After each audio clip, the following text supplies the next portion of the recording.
This is ano lang, may second time na nag-meet tayo. So, the first was Broken Blooms. So, ito yung pangalawa.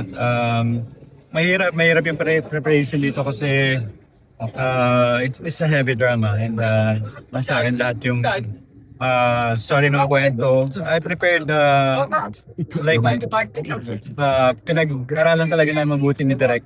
Binasa namin tapos like pinakinggan niya ako kung paano i-deliver lahat ng lines. So, lalo na sa ano natin na movie industry natin ngayon, 'di ba? Ang napakahirap gumawa ng pelikula na tatangkilikin ng mga ano natin, kababayan natin. So sana ayun nga, sana tangkilikin nila tong graduation day dahil dugot pawis at talagang pinaghirapan namin to para supportan of course pa rin ng pelikulang Pilipino.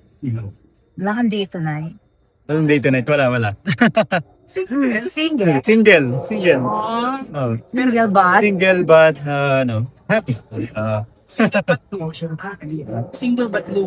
No, not yet. Single but Wala pa rin date. Ano lang, focus muna sa work and family.